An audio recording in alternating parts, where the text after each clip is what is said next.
Hello, we are sitting with Jérôme Paillard 15 days before the launch of the Marché du Film 2022, the next edition, which thank God is going to happen in person and online. Jérôme, how does it feel to come back after the period we had of pandemics and have a real market this year? So luckily we had a real market last year, even if it was in July. Maybe less people. It was a very nice ambience for everyone to be back together. Indeed. Of course, this year it's back to a more normal edition, and we expect more or less 10,000 participants on site. We really had focused this year the event on the in-person event, even if we have some activities online, but we believe that the future actually is really in the in-person events. And after the excitement about online, I think really people realize that online is of course a good tool, but it's not a replacement of what you can do in a physical presence. So this year we'll have online the screenings for some countries who cannot travel, all the conferences, but we will not have the networking events, which is really too difficult to do efficiently in a hybrid mode. All right. I'm looking at some figures, and indeed the figures look good. At this moment today, 8,766 registered on Cinendo, which is seems even bigger than last year, of course. And when I look at some of the countries, I see China 67. Do they really are going to fly, or? No. That includes about 400 online participants. Yes. And Japan, China is part of the strong online presence. Yes. So we expect actually we will have a Chinese pavilion and a Chinese booth this year, but attended mostly by Chinese living outside of the country. It's clear that for them it's almost impossible to leave China now. But except China, we will have a good delegation of Japanese, Koreans, South Asia, and India, which is a big delegation also because it will be the country of honor this year of the Marché du Film. So no, I would say that except China, everyone is coming back, not necessarily as in 2019, but with good delegations. I see Russia 35, Ukraine 69. So no politics, but yeah. It's tough. I like when I do an interview, you are the first journalist who give me my statistics. I like that.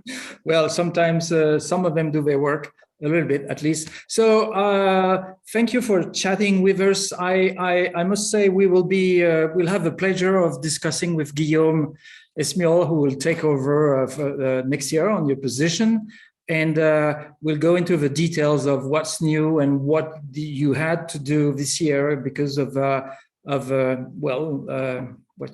COVID, etc. I really love to come back a little bit on your trajectory, your personal and the fun you had working for the Marché du Film. If you care to tell us a little bit, if my memory is correct, you started, you were first into classical music with Toscan du Plantier, Erato, or something like that? Or... You're right. Actually, it was even before Toscan. Yeah. My background is music. I was a oboe player, classical music. What's that? What is that? Oboe. What's that? Oboe is you have to revise your oboe. Yes. Oboe, it's oboe. Yeah. And then I started to work in a record company, a classical label in France called Erato. Yeah. And that company has been bought by Gaumont. And from that, I moved. I make more management, and at the end, I was CFO of that group. And that group included a film company when Toscan left Gaumont. He created Erato Films. Eventually, I became the general manager of Erato Films.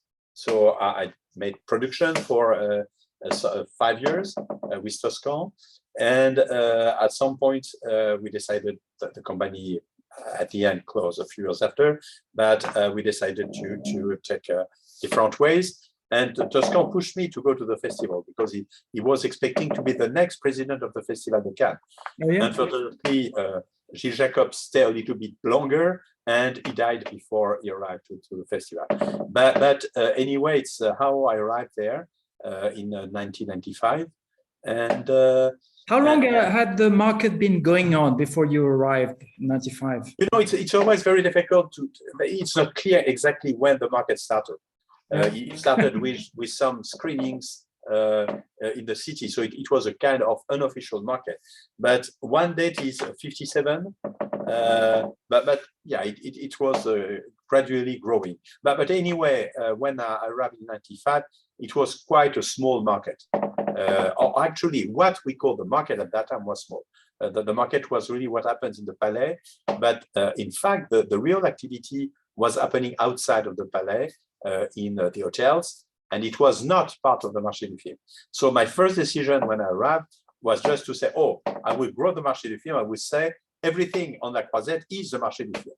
So it worked, and we provided a lot of services to the industry because the Marché until then didn't provide that. We did that big book. Now it's online, but we did this Bible. People loved it with all the photos of everyone, and that was the first major involvement or evolution we did in '96. It was a 5 kilo. It was it was 3 kilo invention you did. Yeah, like, actually, but it changed. If you have all the edition, it's interesting because at the beginning it was big photos and thick paper, and we redo the photos to try to keep it not, let's say, to keep only one volume. Because at some point the printer say, oh no, now it's too many pages. You have to do part A, part B. So you know, oh God, that doesn't work. Yeah. But well, I must say, as I recall, I joined the film industry in '87, and every year I came every year since. Each year, the executive of Sony and then Fox, I do remember registering them to the Marché, and I also remember that they would never go there. I don't know. So what was the main activity in those early days? Like only screenings for? No. At the beginning, in the Palais was an exhibition hall. Yeah. But I understand they didn't go there because it was only the basement of the Palais. Yeah, right. And it was some Asian booths and a little bit of porno, soft porno at that time. So it's something, of course, I was surprised when I saw that. So, okay, maybe we'll stop that. And we have been very lucky to have the Riviera, who has been built in 2000. And with the Riviera, we have been able to bring back in that area of the Palais many companies from the hotels. To say almost all the companies from the hotels, not the studio because they are not really part of the Marché du Film, but all the independents. And that has been, yes, a big change. The screening, so we have screening rooms in the Palais and actually in the Riviera also, but we use also all the theaters from the city. It's also a big change. When I arrived, all those cinemas were organized by private companies. DDA. Yeah, and another one. It was also a British company, and we convinced everyone that it was essential that all the screenings are managed by the official organization to have a fair treatment and to be fair to everyone, and not to give good slots to the big American companies who can pay a lot and nothing for the art house cinema. Yeah. So it was also our DNA of the festival to have a balanced treatment for everyone. Well, if we look now at the market the way it is, the number one film event with close to 2 billion in transactions, and something that that's not to be missed. What do you think was you partly responded to that. What was your biggest, the most important decision you took that led to this very big success? It depends when, because it's a long period, of course. Of course, yeah. What I did in 1995 was essential at that time. At that time, I think really our goal was really to reunite the Marché in Cannes and to have one organization providing services to everyone, giving information, because it was really the missing part. And we developed a lot our role as the information provider. But the industry changed, and in 20, for instance, we launched a small event called Mythic, not the Mythic, but the Marché of Innovation, because it was the arrival of the digital and everyone was lost. So for 3 years, we had that small trade show where people can start to understand and try digital cameras, to see digital projectors, to talk with Boeing, which was releasing satellite to send the films to the cinemas. They didn't go really far, but so that was important at that time. And I think after that, what was really important is that with the turn of the market was to really support the producers, which was not at the beginning the main goal of the festival, of the Marché. And we started to develop in 2003, 2004, a lot of programs for producers to help them finding partners, finding sales companies, finding festivals, finding locations, incentives, fundings, and all of that has been a very strong development of the Marché from 2005 to 10, let's say. So I think each time we had very important steps, and I think maybe something we did quite well is to be able in this huge factory, which is the festival and the Marché, to find a niche for everyone, and that everyone can find its own space, not lost in the crowd, but with the right people they can meet in breakfast, in small cocktails, and in different occasions. Well, in your view, what's the magical formula? The fact that Cannes has both a festival and the market. What's this? Well, synergy. I mean, most people understand how it works, but how important do you think is it to have the backup of the strong film festival like the Festival de Cannes? So it's really the locomotive of the Marché. So it's really where the buyers, or let's say a part of the buyers, put their focus at the beginning. It creates the dynamism of the Marché. It brings everyone. So that's very important. But for the festival, the fact to have a strong Marché as part of its organization is also crucial, because they would not get those films if at the same time the films were sure to have the media and the dissemination, but also to do real business on the films. So I think it works very well. Many other events tried to do the same. AFM, for instance, tried to marry with AFI, but it never worked. Berlin has that, except that Berlin in February is not Cannes in May. So there is a difference, which will stay. And Venice, of course, would like to have a market, but they don't have the infrastructure. Yeah. And maybe the timing is not so good also at the end of August. So there is a part of chance also for Cannes to be, I think, at that time of the year and in that city, which is, I think, a very good compromise between being a too big city where it would be difficult to create that energy. And like it's Los Angeles. The problem of Berlin. Yeah. Berlin it's really a part of a very big city, but not too small, so you can have all the infrastructure you need in terms of hotels and screening rooms.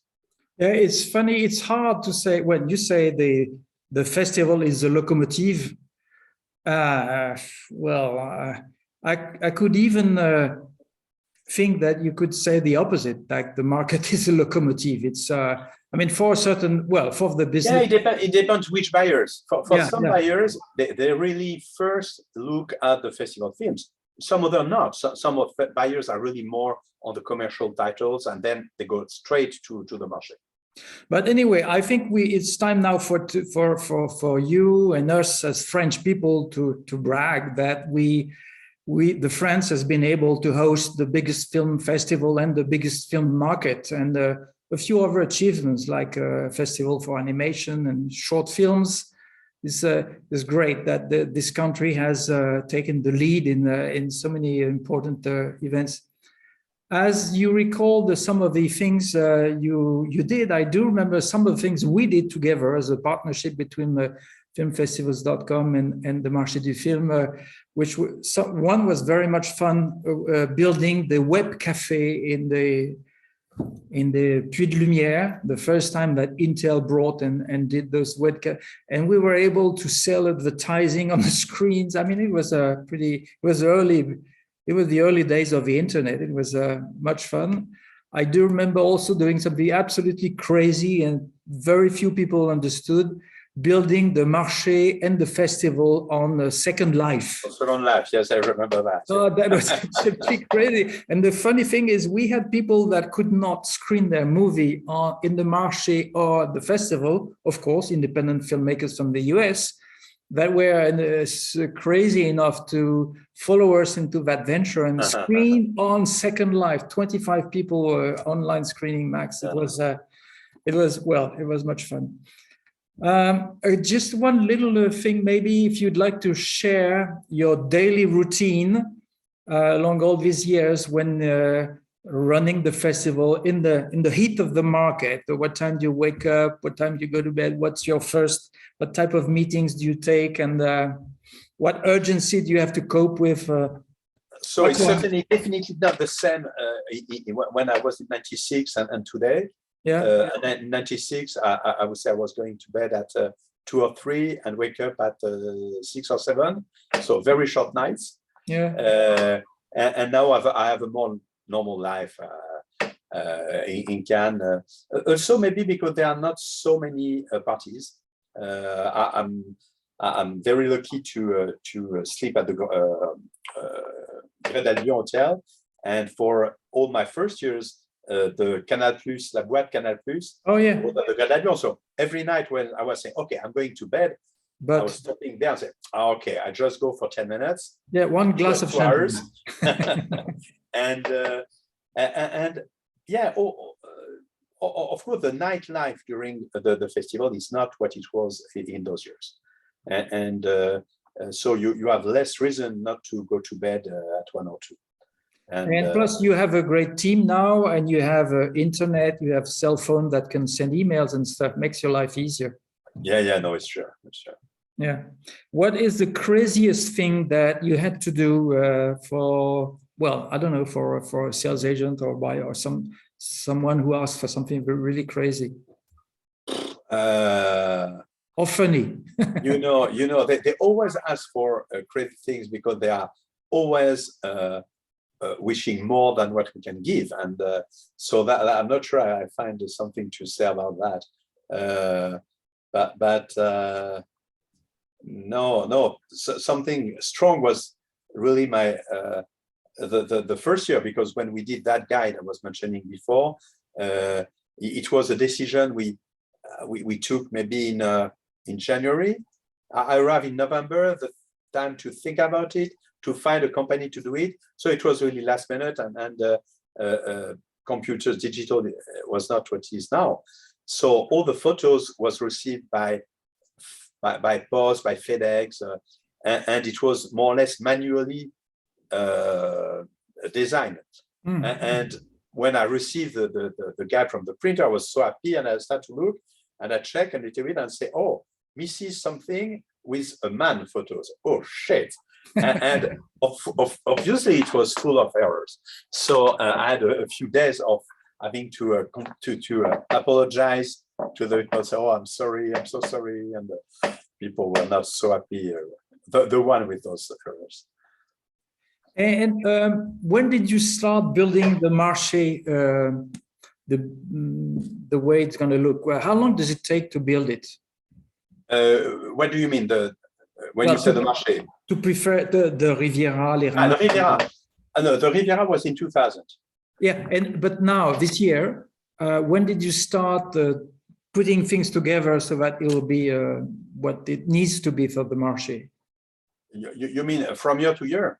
No, yeah, no. Now, how many, like 1 week to set up, to build the to build. Okay, yeah. No, because to build is really the end of a long process of selling, designing, etc. Yeah. No, we move. Actually, today we are starting to build the village, the pavilions outside.